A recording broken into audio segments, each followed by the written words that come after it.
Welcome to Strung Out, the podcast that looks at life through the lens of an artist. Your host is the artist, writer, and musician, Martin Lawrence McCormack.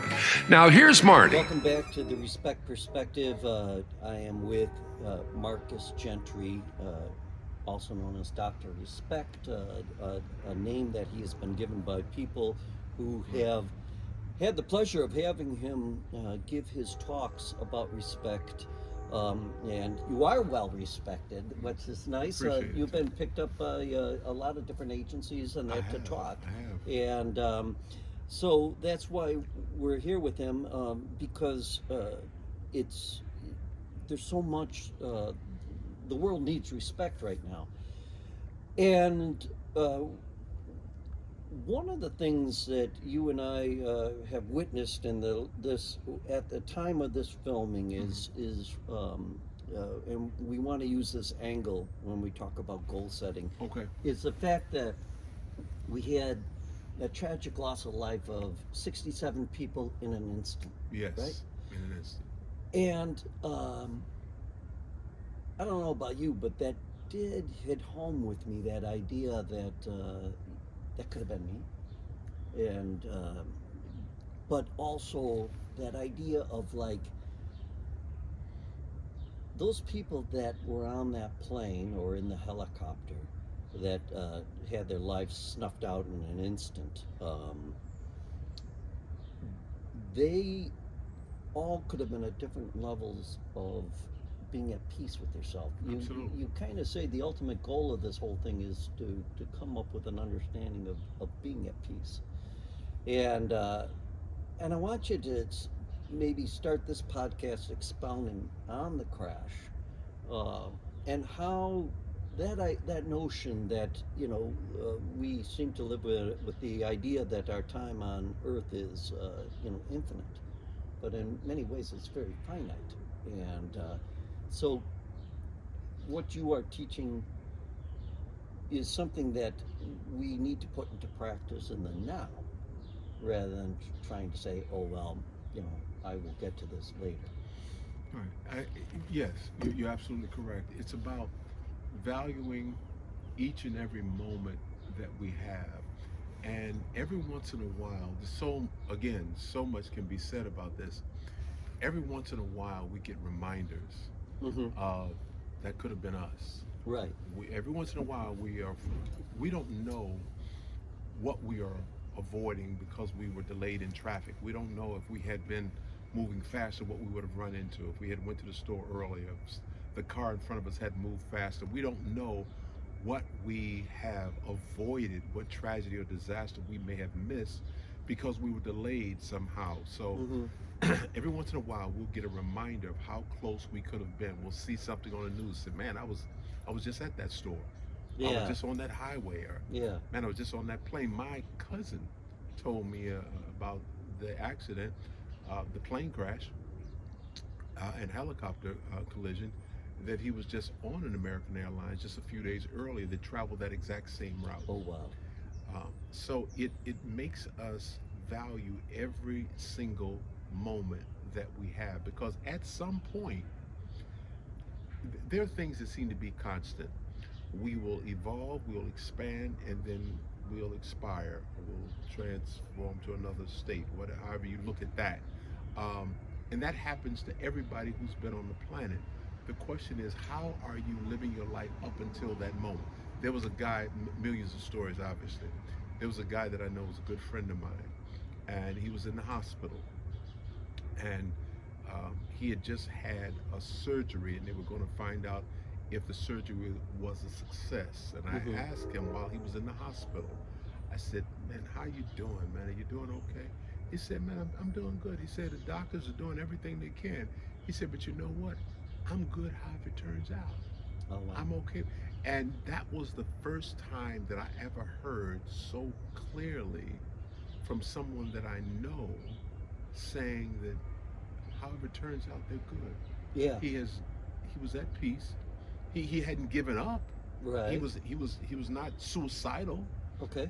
He wasn't trying to end his life. He was still fighting for it, but he was also accepting that whatever happened, he was okay with that. And I said, man, that is such a peaceful place to be able to be at. And so, even in thinking about the crash, it reminds us that every second is precious. Were the people on the plane living the life that they chose to live? It seems that some of them were aspiring towards different goals from what the news media has said. Right. Um, but even if we think about the people who were their survivors, Hmm. did they say what they needed to say while they were with that person? Right. Did they, whatever that was, did they apologize if they needed to? Did they say I love you if they needed to? Did they, whatever, did they maximize the moments that they have, or did they build everything on, well, the next time we get together, I'm going to do this or that? And we can't pack everything into the moment, but we can sure make our moments as meaningful as possible so that they are rich and filled. You know, listening to you talk, the thought came into my mind in one way or another, we are all on that plane. Well, and It's that's the called truth. life, right? I mean, Yeah. it's our lives will eventually come to an end. Right. So, with respect and using that analogy of the DC plane crash, Mhm. how does one get to that point of peace, that point of respect for oneself? Again, the four steps: respect for oneself, respect for others, respect for the environment, and respect for the process are the four keys we're talking about here. Um, how does one realize one has, like your friend, achieved that? Is what I'm saying. The reason why I ask is I think so many people are hung up on the idea of, like, if I do A, Mhm. I should have B, or if I look back, if I was handed today, if I was told, you're not going to live past 5 o'clock today, you know Was it a good day for you? was it a good day for you? Yeah. you know Yeah. so that's just expound a little bit on that, because respect to me now sounds like it's not a spiritual thing as much as it's exercising oneself to be open to, what's another word for respect? Yeah. Honoring everything. And including the process. Right. Including the process. Again, another story, talking with one of my other cousins, and she had just came out of the hospital, and I said, man, are you okay? And she said, yeah, I'm okay. She said, well, everybody's got a season, but she stays positive. Right. I just love her so much. She just stays positive, and I think it is such a beautiful thing if you can recognize that you have a season, that we have a season.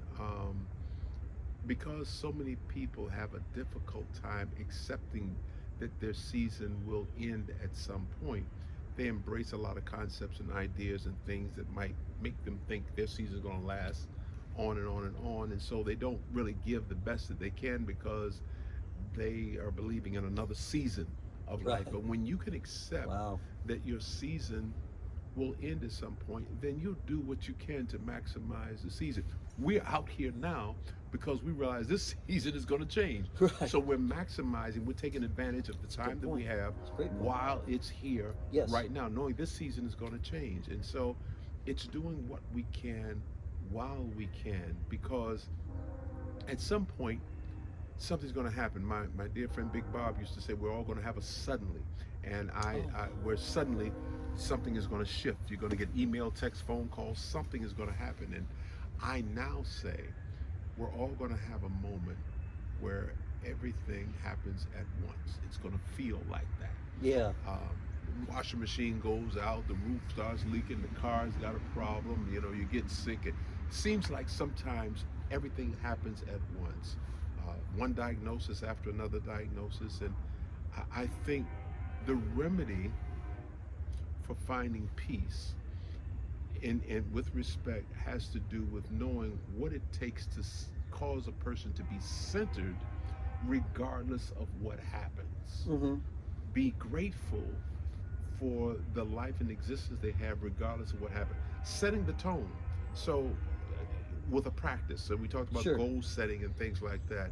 um, Part of having a goal is having a practice that you're involved in on a regular basis to help you reach the goal. So a lot of people don't reach their goals because they just have a goal, they don't have a practice Okay. that leads to that. So one of the practices, I think, to respecting self, getting to a place of peace, gratefulness when incidents like um, the plane collision happens, is a moment of gratitude. And I start the day, I don't wake up hoping I have a good day. I wake up planning to have a good day by starting off with, I do my own reading and just being quiet Okay. and still and grateful. Even though I may not have everything, I may not have, we have a train, right? We have a train go by. It doesn't mean that everything is going exactly as I would like it to in terms of bank account or health, or maybe something that's not going 100%, but I am 100% grateful that I'm able to see, still hear, Right. what abilities I have, I'm able to do, and I'm still with gratefulness for that to start my day, and that centers me. So it doesn't mean that I won't experience that everything all at once happening, but I'm in a little better shape to be. I just had this happen a week ago, Okay. where I was a week just before I traveled out of town, out of state to work. That week, it seemed like everything happened all at once, Right. and the only way I was able to make it is I have people who I can count on.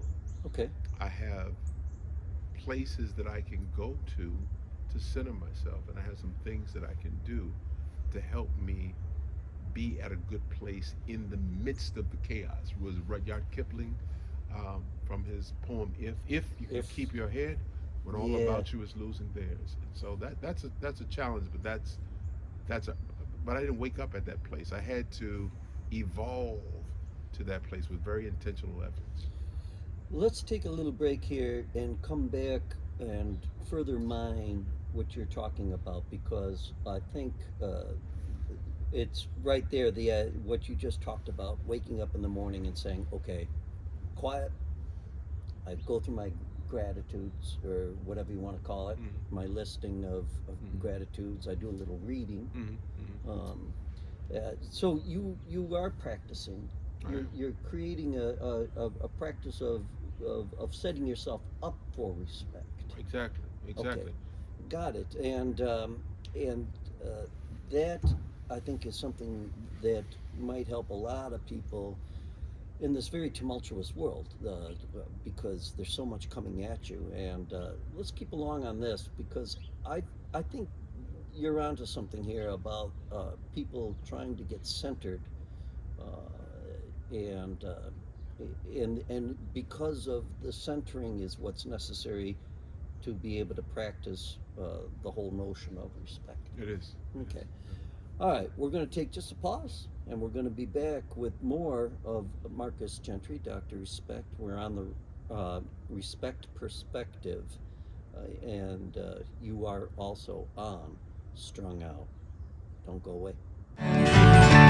Rocky Mountain Express,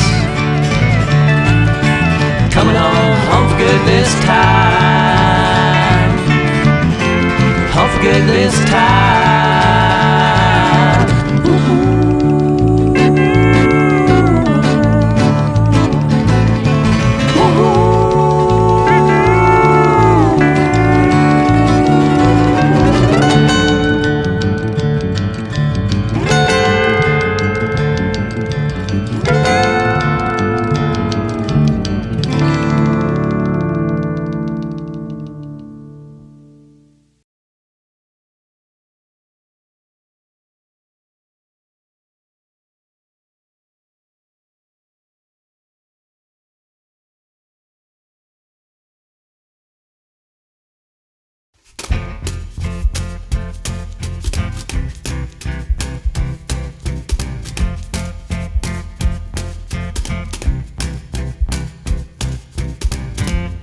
When I was a kid, it lived under my bed.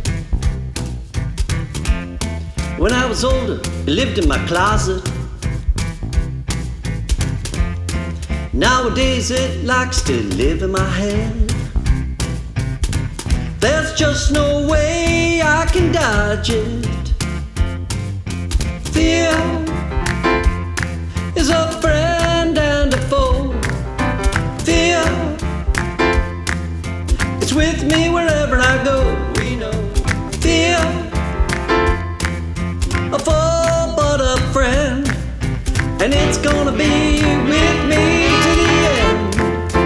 I fear whenever there's something new, it holds me back. If there's a change, it gets real mad.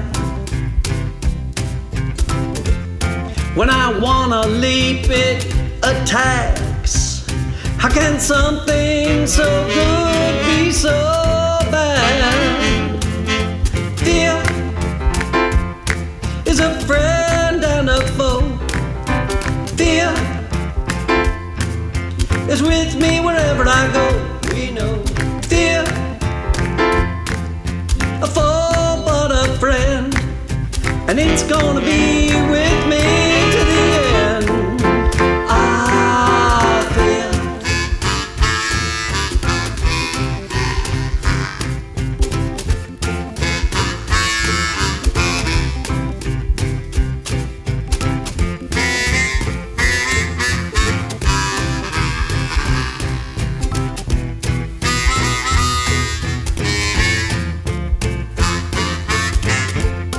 I see it lives in you when I look in your eyes.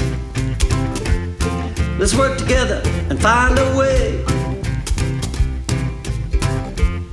to get over our fear and through its lies, and finally make our fear obey. Fear is a friend and a foe. Fear, it's with me wherever I go. We know fear, a foe but a friend, and it's gonna be with me to the end. Fear is a friend and a foe. Fear is with me wherever I go. We know fear, a foe but a friend, and it's gonna be with me to the end. I fear.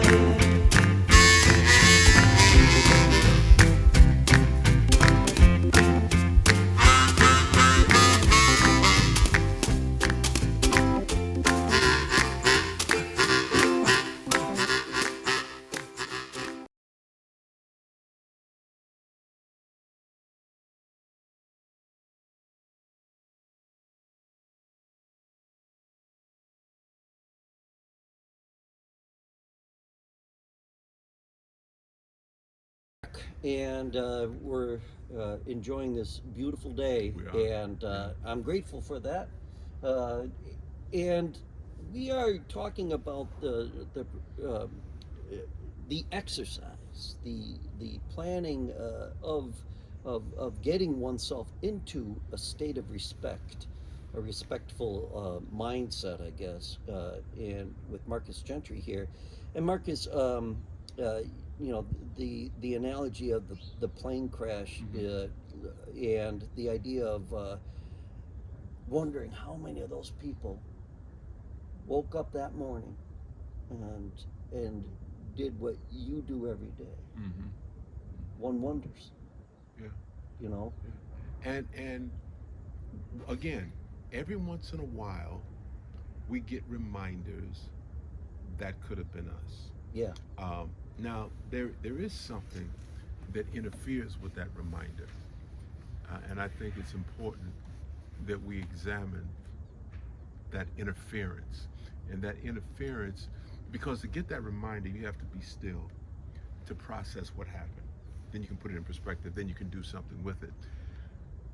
But we have lost the capacity for compassion, Mm-hmm. and we have lost the willingness, and in some cases the skill, to go deep versus wide, because we are inundated with information. So before you could feel great, or in terms of reflection at least, and really consider what this means about these 67 people who lost their lives in a plane crash. A day later, you hear about some people dying in Philadelphia Right. from another plane incident, and then a few days later, you hear about something else happening. Then something on the news happens where someone has gotten shot, or someone else has gotten killed, or another car accident, and you start, at some point, the brain just by default starts shutting down its reaction to some of that. And when the brain shuts down a reaction, you hear it, but you don't hear it. Right. It almost becomes a form of entertainment, as opposed to Mhm. information that you can do something with to cause you to become a better you, or to reflect later on in life. So yeah, the idea ideally is to use that reminder to help you to be grateful. But if you just look at it almost as entertainment, Right. and then you're caught up on the next news clip that happens until it shows up at your door. Right. Um, Let me ask you this. mhm, The person like myself, I will look at the news, and I will look at the political stuff especially. mhm, And I have family that's, all over the political spectrum, and we don't necessarily see eye to eye. mhm, Um, and what I get out of it mhm, is I get a feeling of, I find myself getting anxious, mhm. you know. Is that the same as, like, obviously I'm not being entertained, but Mhm. there is something happening. It's like I'm not surrendering to that feeling of peace, I guess. Would that, how would how would you treat a person like me that's saying, hey, Mr. Gentry, I feel I'm in a world of so much chaos that I can't control.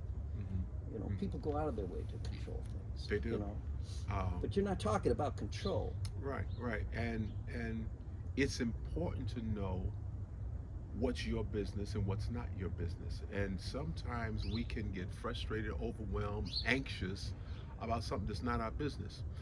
There used to be a time when they used to use the expression, "Hey, mind your own business," but now I don't actually hear that anymore, because people have made their business your business, and So right. you have started, not you specifically, but people have started to believe that their business is what somebody else is doing. Right. So Okay.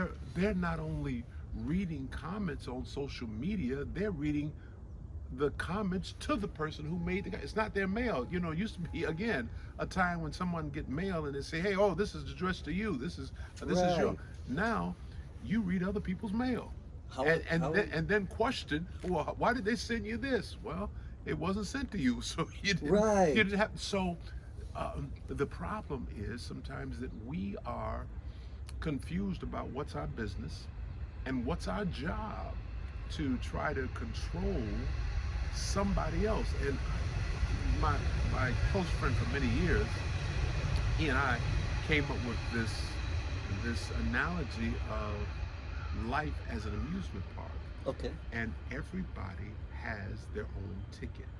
And that is the honest to goodness truth. And when you really recognize or accept that, in terms of respect for self and respect for others, I have to recognize that you were given on your day of birth your own ticket into the park of life, and you really get to choose how you want to spend that ticket, because that's yours. I don't Right. determine when it expires. I didn't give it to you. But I somehow, if I'm caught up in a control defect, I'm going to try to control who you vote for, or where you go to worship, what you should or should not wear, how you should eat. But that's your ticket. You Right. really get to choose how you want. And when we respect other people enough to allow them to be who they are, as long as who they are is not encroaching directly Right. on our existence, Right. then what is the matter? I see people who get, I have many friends who get very upset in traffic. Sure. Um, and you can't control somebody else there. And the thing is, did you leave late? Going where you're going. So sometimes our frustration with others is because we think we didn't do what we needed to do. We didn't eat our breakfast that morning or take our pills, and so now Right. we're on edge. And so we, the world is as we think it is. And so if we operate with this sense of anxiousness and people out here are crazy, and then that's what shows up for us. Sure. The world is exactly what we think it is. There are many shamans and other great teachers who talk about the world as what we think it is. There are authors who write the power of our thoughts is what we ultimately create Mm-hmm. in many senses. So in respect for self, we go back again to the power of taking control of your thoughts Mm-hmm. and your vision about who you are, and respecting that someone else has the right and the authority to make their own choices Mm-hmm. in different areas of life. So whatever someone's view is, there's probably somebody else that's going to agree with them somewhere. No matter how extreme it is, there's probably somebody else who's going to agree with them. And if this be your last day, is that how you want to spend your last day, being upset with somebody else's use of their ticket? Wow, that's this is great that we're talking about this, because it makes a lot of sense to me, and we're going to take a little break, and I've been enjoying this podcast so much because It's a good one. the whole idea about suddenlies and everything like that, it makes so much sense, and we are in a tumultuous time, as I like to say. I guess somebody that was living in the 5th century, or pick whatever century, would probably be saying the same thing. So what we're talking about is something that, is never really going to go away. What I understand is, and when we come back, I would like to just expound on this a little bit. We have to take responsibility, is what I hear. It is. So respect is responsibility Absolutely. for oneself Absolutely. first and foremost, Absolutely. and then And what that looks like. and what that looks like. When we do take responsibility, then we're going to attain a measure of peace in dealing with the other steps. Really, We show up in the world differently. right? Okay. We're going to talk a little more about how to show up in the world differently, and I hope you're enjoying this as much as I am.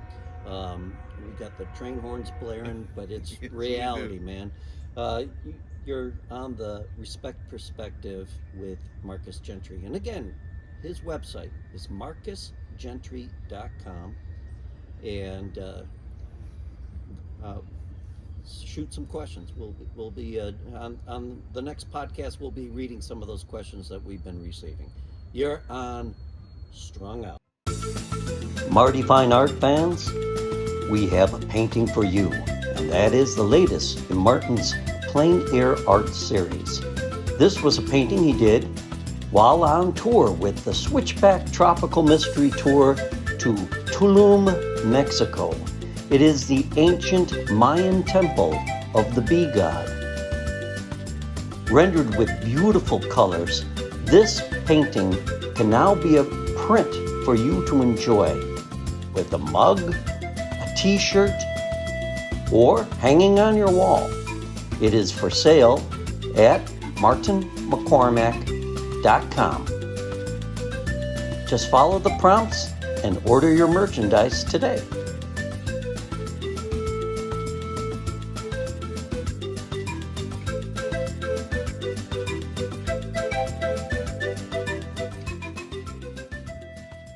We're back, and in this last part of our podcast, I always kind of like us to wrap things up. But you have talked about a lot today, and I'm beginning to now start to see how these steps are starting to take life. The first part of respecting oneself Right. is in light of the tragic plane crash, and the idea that we fool ourselves to think that we live that our lives are not Endless, finite. right. Yeah. So And you talk about, everybody eventually someday at some point faces the suddenlies. I Yeah. love Yeah. that notion. And your friends also being at peace, Mm. but that peace coming from being at respect with themselves. And we also talked about the amusement ticket. That I love that analogy. Everybody is handed a ticket, Yeah. and also the idea of the death, if you will, of mind your own business. Yeah. That we now no Yes. longer live in a mind Yes. your own business world, where everybody's business is everyone else's business. So true. And I want for this final segment just a little more of what Marcus Gentry does to bring himself to a place of peace. You talk about how you start the morning. How do you deal with when there are attacks from the outside world on your sense of peace? Um, Hmm. I, Hmm. I, I can't even think of a good example, but I'm sure there is one. You know, Yeah, there is one that comes by default with showing up a certain way in the world.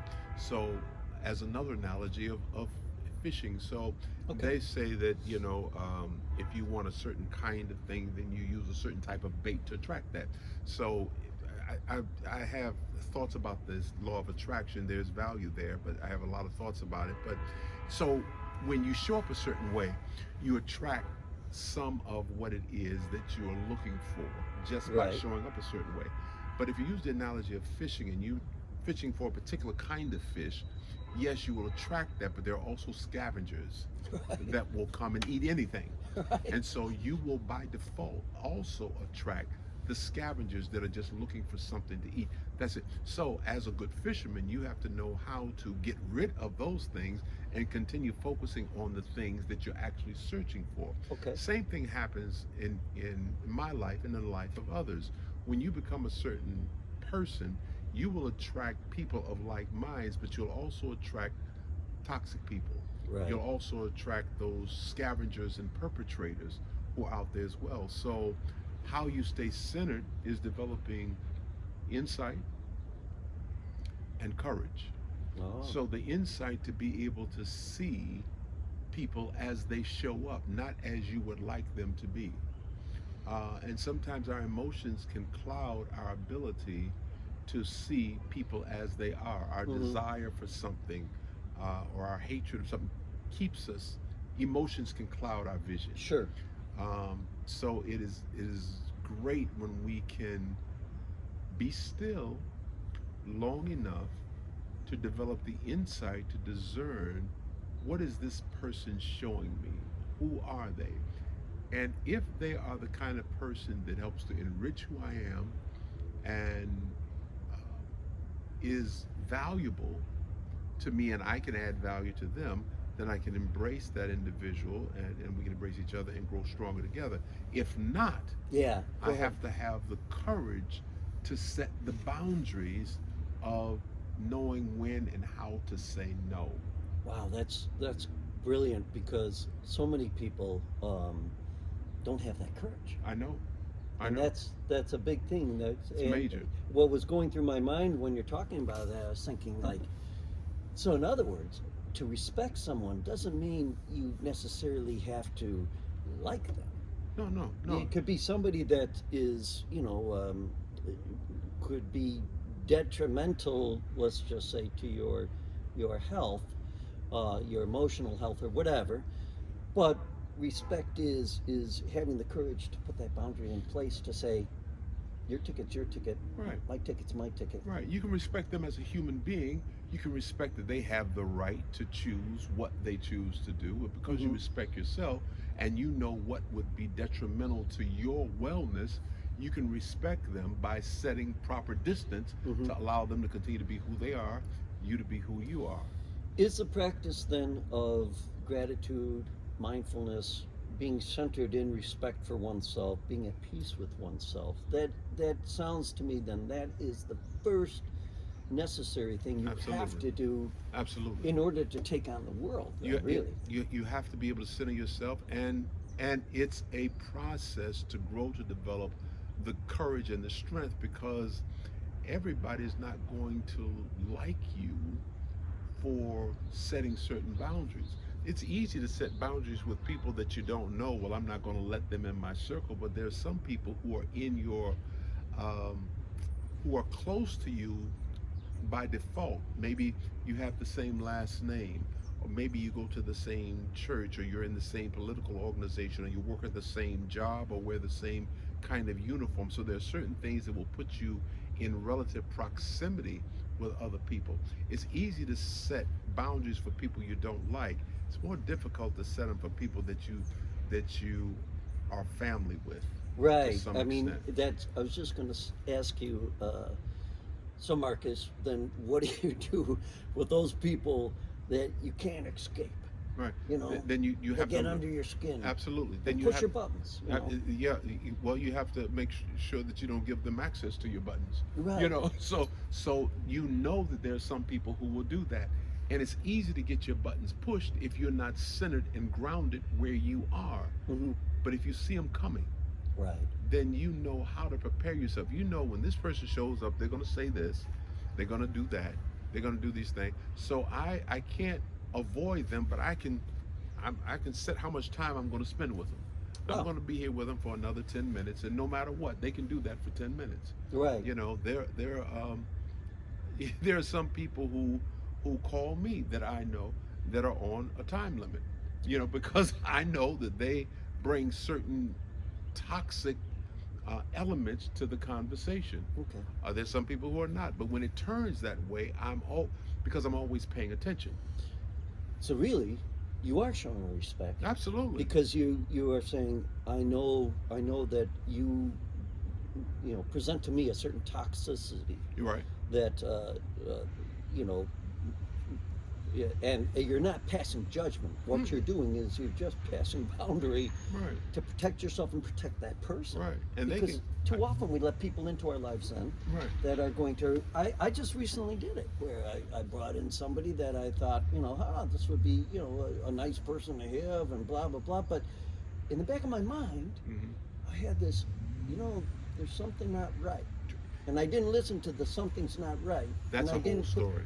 That's a whole piece right there. Right. Trusting that inside messenger that says this is not the right match here, Right. and then having the courage and the wisdom and the skill of how to have that conversation. Right. Because just because you choose to not bring someone in your inner circle doesn't mean that you can't be in a conversation with them. Right. Doesn't mean that you have to make them an enemy. Doesn't Okay. mean you have to get in an argument about it. Right. You're not trying to take control of their ticket. You're just trying to make sure that you handle your ticket well.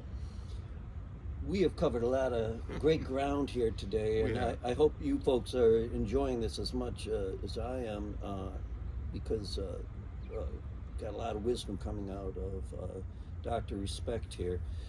Um, I want to kind of, we'll just wrap things up again from that perspective of the 67 souls. Mm, They're no longer with us. right. If you were having to address their families from a place of about respect, Mhm. what would it be that you would say to them that might give them a measure of comfort? I would tell them the first thing that comes to mind is that I've not been in their shoes. I don't know what that feels like. I know what loss feels like, but I can't imagine what the loss of a family member in a plane to them feels like. And I would encourage them to give themselves permission to feel what they feel. Hmm. Feel what you feel and see what you can learn from this experience Mm-hmm. to make you a better person to go forward. Right. What can you extract from that? Because as ugly as it is, as painful as it is, everything is an opportunity. And it's a question of what is this an opportunity for you to see, for you to feel, for you to look at. And I'm not here to be the one to tell you what that is. Right. That has to be an inside job that Right. you look at. But I can guarantee you that there is something there. There's always a seed of equivalent value in every chaotic experience that happens. We're going to leave it at that. And I think that's a wonderful thing for all of us to reflect on. Because, again, we're all going to, at one point, encounter the suddenlies. And to look at life as a learning experience, even when it hands us the most gut-wrenching tragedy. When it feels like everything is happening all at once. That's respecting what life is. Exactly. The learning experience it's supposed to be, and the old adage, to bloom where one is planted to some degree, right? Yeah. Great. I want to thank you, as always. We're going to be back with this as we continue along our journey.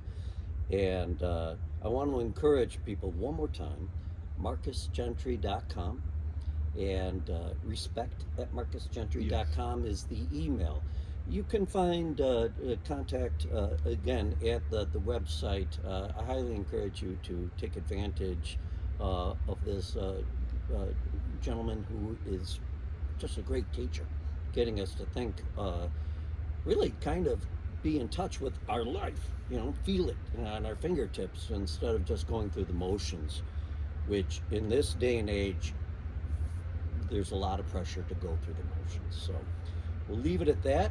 And hopefully next time it'll be 5 degrees warmer. Wouldn't that be nice? Well,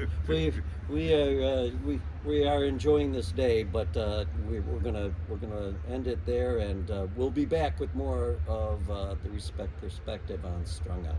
Thanks again. Bye-bye. Thank you for listening. For more information about this show or a transcript, visit martinmccormack.com. While there, sign up for our newsletter. See you next time on Strung Out.